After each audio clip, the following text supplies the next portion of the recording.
Hi guys, कैसे हैं आप सब लोग। तो आज हम ना एक नए तरीके से पैंट ट्राउज़र की कटिंग एंड स्टिचिंग करेंगे। इस तरीके से ना बिगनर्स को बहुत ही आसान होगा पैंट को कट करना और स्टिच करना। तो आपका ज़्यादा टाइम ना लेते हुए हम आज की इस वीडियो को शुरू करते हैं। तो इस पैंट ट्राउज़र की कटिंग के लिए ना मैंने सिर्फ 1.5 मीटर ही फैब्रिक लिया है। इसके लिए आपको फैब्रिक भी ज़्यादा लेने की ज़रूरत नहीं है। 1.5 मीटर फैब्रिक को ना ऐसे मैंने डबल फोल्ड करके रख लिया है। ये देखिए, ये इसकी खुली वाली साइड है और ये इसकी बंद वाली साइड है। तो अब हमें ना सबसे पहले ऊपर एक सीधा मार्क करना है जिस पे हमारी बेल्ट मार्क होगी और इससे हमारा फैब्रिक भी सीधा हो जाएगा। तो अब हमें ना अपनी पैंट की लेंथ को मार्क करना है। तो उसके लिए ना हम इंची टेप को ना आधा इंच ऊपर करके रखेंगे इस तरीके से। ऊपर की तरफ ना हमारी 1.5 इंच की बेल्ट आ जाएगी और बाकी सिलाइयों में कवर होने के बाद हमारी पैंट की लेंथ जो है ना वो पूरी रेडी हो जाएगी। इस तरीके से हमें इंची टेप को रखना है और नीचे की तरफ ना अपनी पैंट की लेंथ को मार्क कर लेना है। तो मुझे इसकी जो लेंथ है ना वो 34 इंचज़ रेडी करनी है। तो मैं यहाँ पे 34 इंचज़ पे ही मार्क करूँगी। ये देखिए, इस तरीके से ना हमने 34 इंचज़ को ना सीधा सीधा मार्क कर लेना है। तो आप सब ये सोच रहे हैं ना कि मैं 1.5 मीटर फैब्रिक में ही पैंट की लेंथ को कैसे कवर करूँगी। तो इस तरीके से हमें ना सिर्फ यहाँ पे फ्रंट साइड को ही मार्क करना है। इसमें हमारे फ्रंट और बैक ना अलग अलग कटते हैं। तो हमने पहले फ्रंट साइड को कट करना है और यहाँ से ना हमने आसन के लिए एक मार्क लेना होता है। यहाँ पे ना हमने आसन के लिए 10 इंच पे मार्क करना है क्योंकि ऊपर की तरफ हमारी 1.5 इंच की बेल्ट आएगी। तो 11.5 इंच ना हमारा ये आसन कवर हो जाएगा आगे का। तो अब हमने ना इसमें हिप के लिए मार्क करना होता है यहाँ पे वेस्ट का साइज़। तो उसके लिए ना जो हमारे पास हिप का साइज़ होता है ना जो बॉडी से लिया जाता है उसे ही हमने यहाँ पे मार्क करना है। तो यहाँ पे ना मैंने बॉडी से जो हिप का साइज़ मार्क किया था वो था 42 इंचज़। 42 का अब हम हाफ़ कर लेंगे तो हमारे पास आंसर आ जाएगा 21 इंच। तो 21 को भी हमने यहाँ पे हाफ़ कर लेना है, यानी कि 10.5 इंच को हमने यहाँ पे मार्क करना है। क्योंकि हमने फैब्रिक को फ्रंट साइड को भी डबल फोल्ड किया है और बैक साइड भी डबल फोल्ड होके आएगी, इसीलिए हमने यहाँ पे 21 का आधा लेना है, 10.5 इंच। तो सबसे पहले ना हमने किनारी को छोड़ते हुए आधे आधे इंच का ना यहाँ पे मार्क कर लेना है। इससे आगे हमें 10.5 इंच को ना ऐसे मार्क कर लेना है। ऊपर भी 10.5 आएगा और नीचे भी 10.5 आएगा। 10.5 को ना हमने ऐसे सीधा सीधा मार्क कर लेना है। तो अब हमें थाई का मार्क करना है। उसके लिए भी जो बॉडी से हमने साइज़ लिया है ना थाई का वही मार्क करेंगे। तो बॉडी से मैंने लिया था 25 इंच साइज़, तो यहाँ पे मैं 12.5 इंच ऐसे मार्क कर लूँगी। आधा आ जाएगा ना 25 का। तो ऐसे हमने थाई का मार्क भी कर लिया है। अब हमने ना आसन की गोलाई को ऐसे मार्क कर लेना है यहाँ से। तो अब हमें ना नीचे की तरफ इसकी मोहरी का मार्क करना है। तो मोहरी जितनी भी आपको रेडी करनी है ना, सबसे पहले आपने 1 इंच यहाँ से छोड़ लेना है ताकि पैंट की शेप अच्छी आए, ठीक है ना। 1 इंच छोड़ते हुए फिर आपने ना जितनी भी पैंट की मोहरी रेडी करनी है ना उतनी ही यहाँ पे मार्क करनी है। मुझे 7 इंच रेडी करनी है तो मैं यहाँ पे 7 इंच ही मार्क करूँगी, यानी कि जो फ्रंट साइड होती है ना वो बिल्कुल सेम साइज़ की कटती है जो हम बॉडी से साइज़ लेते हैं। अब हमने ये वाले मार्क को ऐसे मिला लिया है। तो यहाँ से आगे एक्स्ट्रा मार्जिन को भी हमने मार्क कर लिया। अब हम साइड वाले दोनों मार्क को ना इस तरीके से मिला लेंगे ऐसे, और फिर ऊपर वाली स्केल वाली ये वाली साइड को हम यूज़ करेंगे और यहाँ से ये वाले मार्क को ऐसे मिला लेंगे इस तरीके से। तो ये हमारी फ्रंट साइड ऐसे ड्रॉ हो चुकी है। अब हमने ना इसकी कटिंग कर लेनी है अपनी मार्किंग के बिल्कुल साथ साथ।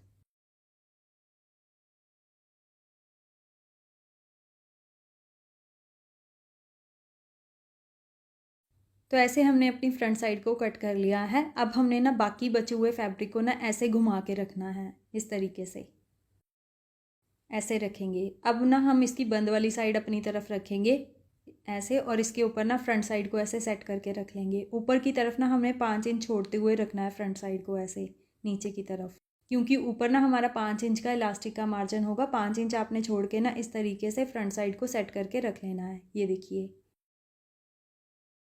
ठीक है।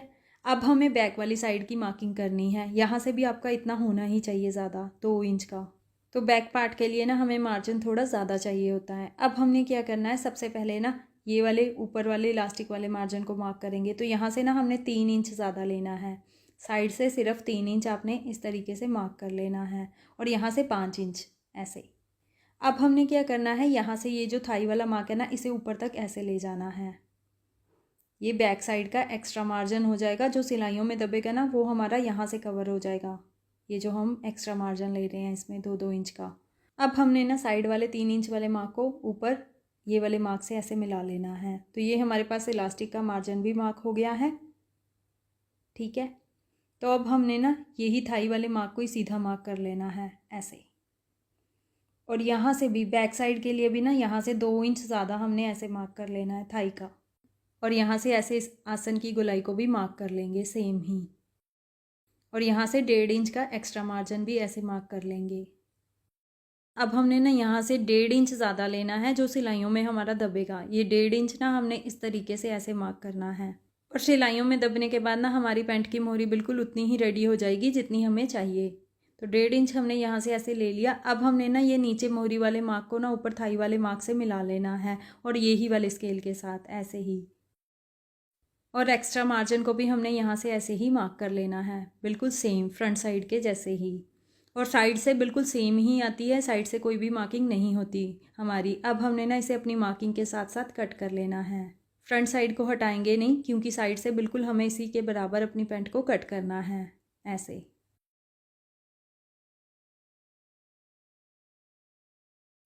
तो फ्रेंड्स ऐसे मैंने 1.5 मीटर फैब्रिक में ही आपको ना अपनी ट्राउज़र पैंट कट करके दिखा दी है। अब हम इसकी स्टिचिंग स्टार्ट करते हैं। तो स्टिचिंग स्टार्ट करने के लिए ना हमें सबसे पहले इसकी आसन की सिलाई लगानी है, वो हम यहाँ से यहाँ तक लगाएंगे। तो यहाँ से ना हमने आसन की सिलाई को डबल कर लेना है। आगे के आसन को ना हमने बाद में स्टिच करना है, वो मैं आपको बाद में बताऊँगी। तो ऐसे हमने फ्रंट पार्ट के आसन को स्टिच कर लिया है। ऐसे ही ना हमने सेम बैक साइड वाले आसन को भी यहाँ तक स्टिच कर लेना है। अब हमने ना इसमें प्लेट्स डालनी है, तो उसके लिए ना हम इसे ऐसे खोल के रखेंगे इस तरीके से। और यहाँ से ना इसे ऐसे सेंटर तक फोल्ड कर लेंगे। ऐसे इसे सेंटर तक फोल्ड करते हुए ना हमने आधे इंच का मार्जिन लेते हुए यहाँ पे एक प्लेट लगा लेनी है 4-5 इंच लंबी, इस तरीके से। ऐसे ये हमारी प्लेट आ जाएगी। टोटल इसमें 1 इंच फैब्रिक ही दबता है। ऐसे पैंट में हमारी प्लेट लग चुकी है और ये 4-5 इंच आपकी लंबी प्लेट होनी चाहिए। ऊपर से आधा इंच ही फैब्रिक आपको दबना है। दूसरी तरफ भी ना हमने ऐसे ही इसे सेंटर तक फोल्ड करते हुए यहाँ पे भी प्लेट लगा लेनी है सेम वैसे ही।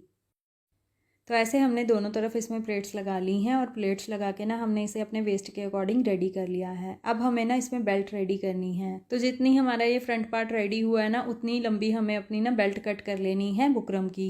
ये पेस्टिंग वाली बुकरम मैंने यहाँ पे यूज़ की है और 1.5 इंच चौड़ी ली है, ये देखिए। और इसे ना मैंने सेम ट्राउज़र पैंट वाले फैब्रिक के ऊपर पेस्ट कर लिया है और आधा इंच ना साइड से फोल्ड करते हुए इसे प्रेस भी कर लिया है। और इसी के बराबर ना मैंने दूसरी तरफ भी फैब्रिक को ऐसे फोल्ड करते हुए ना अंदर की तरफ भी मैंने आधा इंच इसे फोल्ड करके ऐसे रेडी कर लेना हमें प्रेस के साथ अपनी बेल्ट को। और यहाँ पे ना बेल्ट को ऐसे खोल के रखेंगे और पैंट को ना इसके अंदर आधा इंच दबाते हुए यहाँ पे एक टॉप स्टिच कर लेंगे।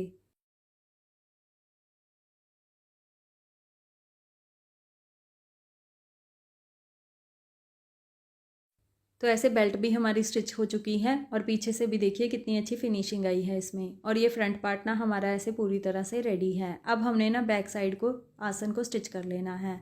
तो बैक साइड के आसन को भी हमने ऐसे स्टिच कर लिया। इसे ऐसे खोल के रखेंगे और फ्रंट पार्ट को ना इसके ऊपर ऐसे उल्टा करके रखेंगे। और अब हमने ना दोनों साइड से ना इसकी साइड वाली सिलाइयाँ लगानी है और ये सिलाइयाँ ना हम नीचे मोहरी वाली साइड से लगाएंगे।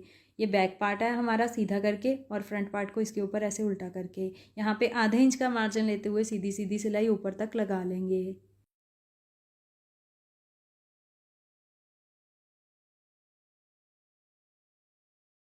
तो ये जो बैक पार्ट है ना हमारा ऊपर की तरफ एक्स्ट्रा, ये इलास्टिक का मार्जिन है हमारा साइड से फोल्ड करने के लिए।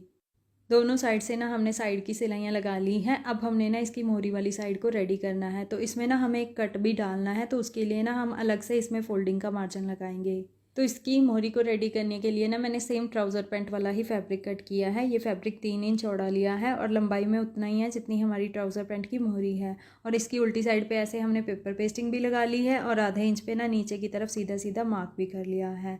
और ऊपर से ना इसे आधा इंच ऐसे फोल्ड भी कर लिया है प्रेस के साथ। और इसके बिल्कुल सेंटर में ना हमने एक छोटा सा कट देना है जो 2 पैर चौड़ा होगा और लंबाई में ये 1.5 इंच होगा। इस तरीके से ना हमने कट को भी मार्क कर लिया है सेंटर में। अब हमने ना पैंट को सीधा करके रखना है और ये पैटर्न को ना इसके ऊपर ऐसे उल्टा करके रखना है। बिल्कुल अपनी मार्किंग के ऊपर ऊपर हमें सिलाई लगानी है।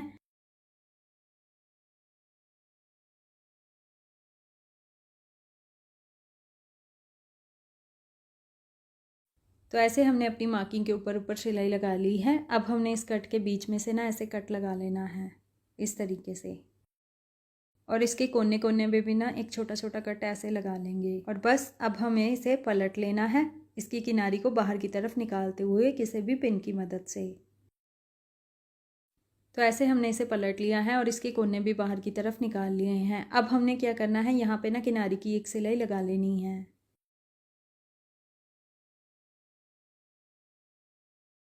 तो ऐसे हमने ना अपनी ट्राउज़र पैंट का एक साइड का पोंचा ना रेडी कर लिया है कट के साथ। तो ऐसे ही ना हमने दूसरे पोंचे को भी रेडी कर लेना है। तो ऐसे हमने अपनी ट्राउज़र पैंट के दोनों पोंचों को रेडी कर लिया है। अब हमें ना इसे फिटिंग की सिलाई लगानी है।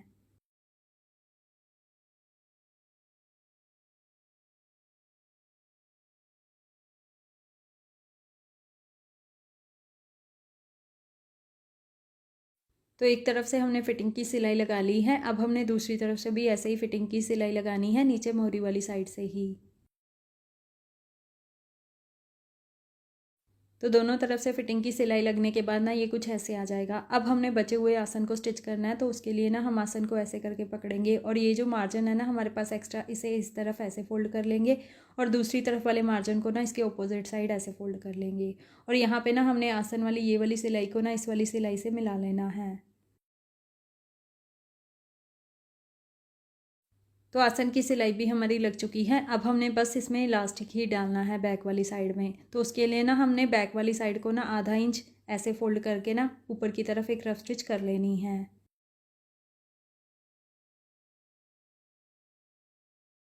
तो ऐसे हमने ऊपर की तरफ रफ स्टिच भी लगा ली है। अब हमने ना इसमें इलास्टिक डालना है। इलास्टिक जो होता है ना वो हिप के साइज़ के अकॉर्डिंग कटता है। तो वो मैं अभी आपको बताती हूँ कैसे। यानी कि जो हमारे पास हिप का साइज़ है ना उससे ना हमने 10 इंच इलास्टिक कम लेना है। मान लीजिए हमारे पास यहाँ पे 42 इंचज़ है ना हिप का साइज़, 42 का अगर हम 10 कम करेंगे तो 32 आ जाएगा। 32 का भी हमें हाफ़ लेना है, क्योंकि हाफ़ में तो हमारी बेल्ट लगी हुई है और हाफ़ इलास्टिक ना हमें डालना है। तो 32 का अगर हम हाफ़ करेंगे तो 16 इंच इलास्टिक आएगा। तो 16 इंच का इलास्टिक मैंने ऐसे कट कर लिया। अब हमने ना इलास्टिक को ऐसे रखना है बेल्ट के ऊपर और ऊपर वाले मार्जिन को ना इसके ऊपर ऐसे फोल्ड कर लेना है और यहाँ पे 2-3 बार सिलाई लगा लेनी है ताकि इलास्टिक हमारा निकले ना। दोनों साइड से ना हमने इलास्टिक को इस तरीके से ही स्टिच करना है।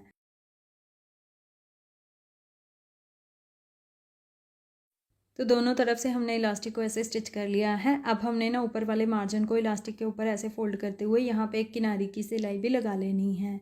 ये सिलाई आपकी इलास्टिक के ऊपर ना आए।